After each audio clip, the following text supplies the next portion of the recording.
এই মুহূর্তে পাওয়া আবহাওয়ার সবচাইতে বড় খবর, ফের বৃষ্টির দাপট শুরু। দক্ষিণবঙ্গের 12 জেলায় জারি সতর্কতা। জেনে নিন আজকের আবহাওয়ার খবর। তো বিস্তারিত জানতে বন্ধুরা ভিডিওটি সম্পূর্ণ দেখবেন এবং ভালো লাগলে একটা লাইক এবং সাবস্ক্রাইব করে পাশে থাকা বেল আইকনটি প্রেস করবেন এমন লেটেস্ট ভিডিও সবার আগে পাওয়ার জন্য। টানা বর্ষণে ফের নাজেহাল দক্ষিণবঙ্গ। দিন দুয়েকের বিবৃতির পর শনিবার থেকে আবার নিম্নচাপের প্রভাব বৃষ্টির হতে পারে জানিয়েছে আলিপুর আবহাওয়া দপ্তর। বর্তমানে নিম্নচাপের অবস্থান করছে ছত্তিশগড়ে। মৌসুমী অক্ষরেখা বাংলা থেকে সরে গিয়েছে, উড়িষ্যার বিকলং সরে গিয়ে ওড়িশা ও মধ্য বঙ্গোপসাগরে রয়েছে। এর জেরেই দক্ষিণবঙ্গে বিভিন্ন জেলায় বৃষ্টির সম্ভাবনা তৈরি হয়েছে।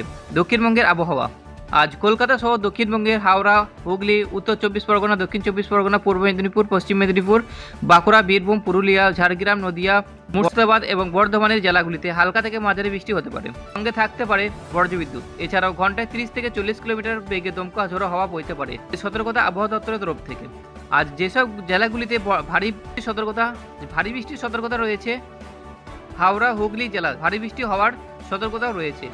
এই দুই জেলায় 7 থেকে 11 সেন্টিমিটার পর্যন্ত বৃষ্টির পূর্বাভাস বলা হয়েছে।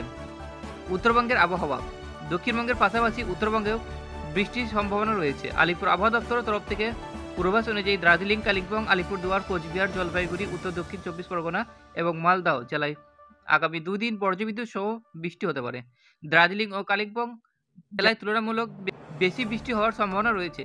সেখানে মাঝারি থেকে ভারী বৃষ্টির সতর্কতা জারি করা হয়েছে। এছাড়াও ভূমিধসের সম্ভাবনা উড়িয়ে দেওয়া যাচ্ছে না।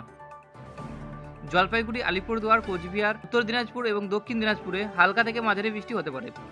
কিছু জায়গায় বজ্রবিদ্যুৎ সহ বৃষ্টির সম্ভাবনা রয়েছে, তবে এই জেলাগুলিতে ভারী বৃষ্টির সতর্কতাও নেই।